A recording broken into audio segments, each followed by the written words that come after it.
Bonjour à tous. C'est la première vidéo de cette chaîne au format comme ça, paysage, et dans laquelle je vais essayer de vous expliquer un peu tous les coulisses, tout ce que je fais à côté, et de manière complètement décorrélée du cabinet d'illusion. J'ai vraiment envie que ça soit un format plus décontracté, chill, que je fasse un peu quand je peux, quand j'ai le temps et quand j'ai envie. Déjà un immense merci parce que j'ai fait une première vidéo d'annonce que j'allais mettre en place ce format et vous avez été très très nombreux à envoyer une vague d'amour et ça fait un grand merci. Je ne parle pas que pour moi, mais je sais que de manière générale, on a tendance à souvent dire quand ça va pas, mais trop peu souvent à dire quand ça va ou qu'on aime quelque chose. Alors s'il vous plaît, et là je ne parle pas de mon cas, mais si vous aimez un créateur sur Internet, allez de suite, s'il vous plaît, mettre un petit message positif sous sa vidéo pour lui envoyer de la force. Ça, ça fait toujours plaisir vraiment de recevoir ce genre de message, ce genre d'encouragement. Donc allez-y, s'il vous plaît, mettez un commentaire positif sur le compte de quelqu'un dont vous appréciez le travail et vous lui avez peut-être pas encore dit, ça peut juste être bravo ou un truc comme ça fait vraiment plaisir. Donc voilà, un immense merci et ça m'encourage et ça me montre que vous êtes vraiment nombreux à vouloir connaître un peu les coulisses, à vouloir connaître un peu plus ce que je fais. Euh, que ça soit dans l'écriture, dans la gestion de la société Cabinet d'Illusion, dans la création de mon numéro, de mon spectacle, tout ça. Donc je vais essayer de vous partager tout ça de manière franche, le cœur ouvert et voilà, et vous montrer quand ça va, mais aussi quand ça va pas pour que vous voyez un peu tous les coulisses. Je pense que ça peut vraiment être important et c'est quelque chose que j'aurais rêvé avoir moi euh, sur Internet, voir quelqu'un qui montre un peu sans filtre tous les coulisses de sa passion. Donc voilà, j'espère que ça va vous plaire et n'hésitez pas à mettre en commentaire s'il y a des sujets que vous aimeriez plus ou moins voir.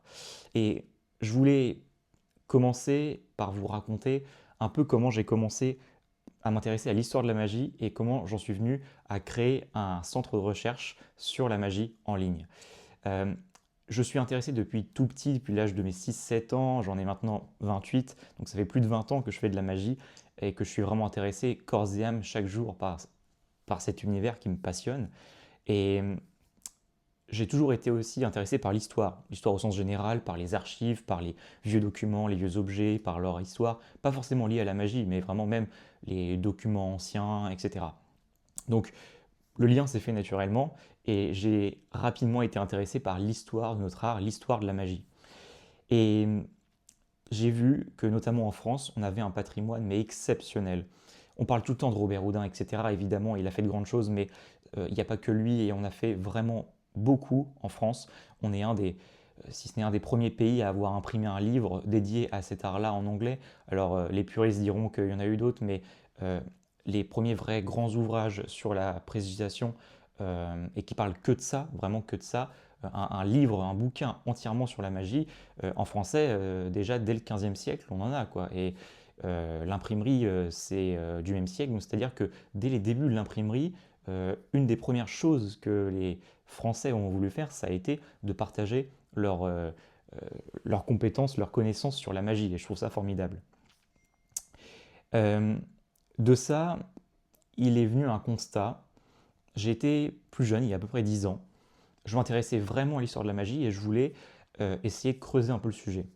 Sauf qu'il y a un peu plus de 10 ans, donc j'avais, on va dire, dans les 14-15 ans, et j'avais pas d'endroit où chercher par exemple des informations. Je voulais faire des recherches sur l'histoire de la magie, je voulais en savoir plus sur différents magiciens, je voulais essayer de creuser le sujet, trouver des anecdotes.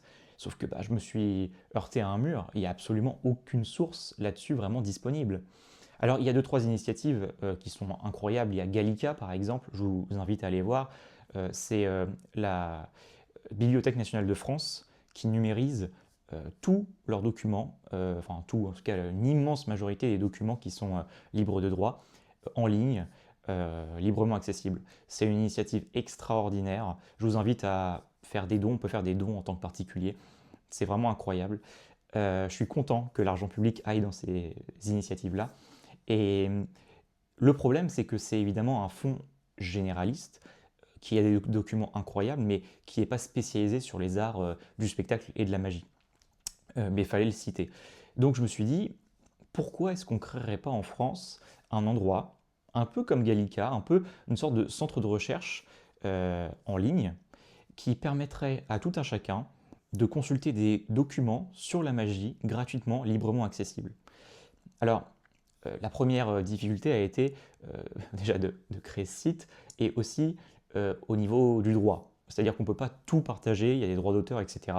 Choses qui me tiennent évidemment très à cœur, puisque vous le savez, je suis quand même éditeur donc, dans le domaine de la magie avec le cabinet d'illusion. Donc je me suis dit, comment est-ce qu'on concilie ça? Donc j'ai regardé ce qui se faisait, Gallica notamment, euh, et il s'avère qu'on peut numériser des choses, les rendre accessibles, si le droit d'auteur est révolu. Et donc, il y a déjà une marge de manœuvre, puisque moi, par exemple, ce qui m'intéressait, c'était le 19e siècle et avant. Donc, a priori, tout ce qui est dans ce corpus-là, tout ce qui est dans ces années-là, on peut se permettre de le numériser. Donc, j'ai créé de A à Z, j'ai codé à la main, ça m'a pris un temps phénoménal, le centre de recherche sur la précipitation. Vous pouvez aller le visiter en ligne, il est encore accessible et il sera toujours accessible.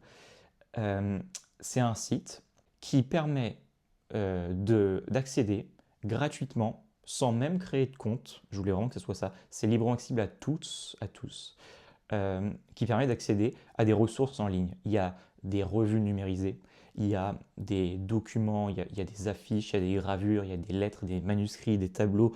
En fait, j'ai pris toute ma collection. Vous voyez une toute petite partie ici. Il y en a encore beaucoup un peu partout dans la maison que j'ai accumulé au fil des ans.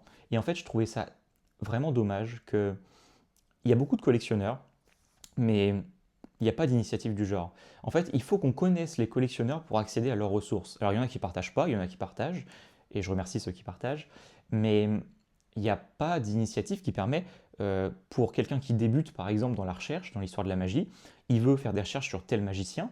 Comme moi, j'ai commencé des recherches sur Benita Anguinet, par exemple, sur Munito, tout ça, sur Jules de Rovers. J'ai écrit des livres là-dessus, mais il a bien fallu commencer quelque part.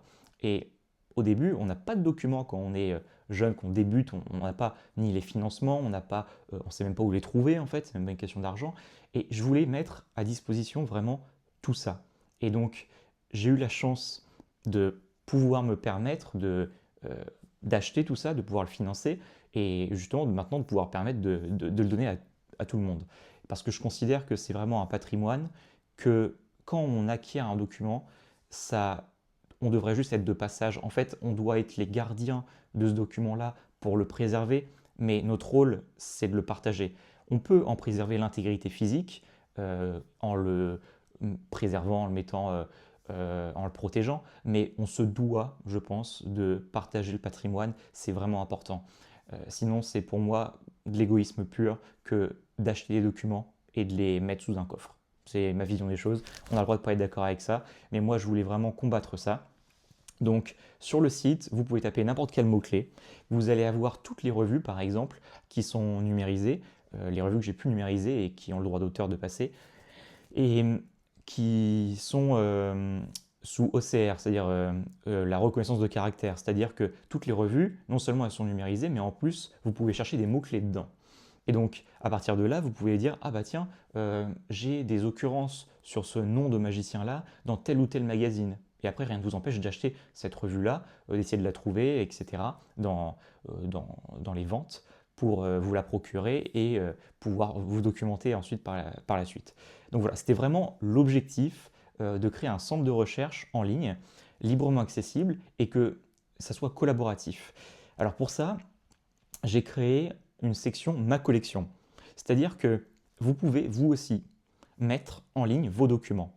Et il n'y a pas besoin que ce soit des raretés absolues. Ayez pas de peur là-dessus. Vous pouvez mettre n'importe quel document.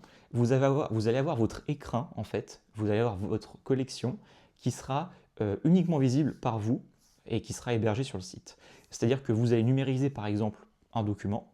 Vous voulez le cataloguer. Vous allez pouvoir cataloguer votre collection. Vous le numérisez en ligne. Vous le mettez en ligne et ça sera dans votre espace. Ainsi, vous pourrez rechercher par la suite des occurrences dans les documents qui sont dans le centre de recherche en général et dans votre collection. Et vous n'êtes pas obligé de mettre à disposition votre document numérisé en ligne. Ce n'est pas une obligation parce qu'il peut y avoir des problèmes de droit, etc. Donc ça, c'est vraiment que vous êtes le seul à y avoir accès. Donc voilà, il y a la partie centre de recherche et il y a la partie ma collection. En plus de ça, il y a la partie bibliographie. J'en parlerai dans une prochaine vidéo. C'est un projet que j'ai fait cette fois en collaboration avec un ami, Jack Cooper, que je salue au passage. Mais ça sera pour une prochaine vidéo à part. Mais vous pouvez avoir accès à la bibliographie de la prestidigitation. Donc on a référencé avec Jack Cooper, pour vous le faire très court, des milliers d'ouvrages sur la magie. Et donc vous pouvez savoir tout ce qui a été fait sur tel thème par exemple en livre. Notamment en France, on n'a pas encore trop fait l'international. On se concentre vraiment sur les Français. Donc voilà, j'en parlerai dans une prochaine vidéo si ça vous intéresse. Dites-le moi en commentaire si ça vous intéresse, ce projet de bibliographie. Mais là, dans cette première vidéo, je voulais déjà vous présenter le centre de recherche. Je voudrais aussi, dans ce format, vous présenter un peu les coulisses. Comme je vous l'ai dit, les coulisses de comment je crée mes numéros, de comment je crée, comment je brainstorm, de comment je gère le cabinet d'illusion. Dites-moi en commentaire aussi ce que vous préféreriez voir en priorité. Là, je vous ai parlé du centre de recherche. J'aimerais bien que vous me disiez si vous avez même des préférences de format. Essayez peut-être de m'aider sur le type de format. Est-ce que vous voulez un format comme ça, un peu presque informel, ou est-ce que vous voulez un format un peu plus clean, comme je fais avec le cabinet d'illusion dans mon vrai studio? Est-ce que vous préférez ça ou le format plus informel comme ça? N'hésitez pas à me le dire. Je vous encourage encore une fois à aller sur le site Centre de recherche Prestidigitation. Tout est sous Creative Commons, c'est-à-dire que vous pouvez tout librement, les documents, vous pouvez librement les réutiliser pour vous. C'est-à-dire que pour vos flyers, pour vos recherches, vous pouvez même, si vous voulez revendre les reproductions, ça ne me fait rien. Le but, c'est vraiment que toutes ces belles images, ces belles illustrations, ces beaux documents y vivent, qu'ils soient partagés. Je trouve ça vraiment dommage qu'on ait un patrimoine exceptionnel, et je pèse mes mots, en France notamment. On n'a vraiment pas à rougir. On a été vraiment le berceau de la magie pendant un certain temps.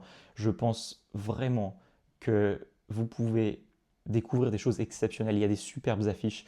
Vous pouvez vraiment tomber amoureux de ces documents-là. N'hésitez pas, si vous aimez les vieux documents, à aller jeter un œil sur le cabinet d'illusion. Il y a vraiment une partie historique que j'essaie de mettre en place. Il y a des livres comme sur l'histoire d'un chien savant au 19e siècle qui m'a vraiment fasciné. Il y a le livre que j'ai coécrit avec Pierre Taillefer sur Benita en Guinée.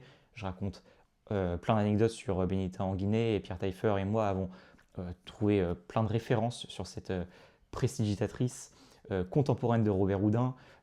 J'ai écrit un livre sur Jules de Rovère, celui qui a popularisé le mot prestidigitateur.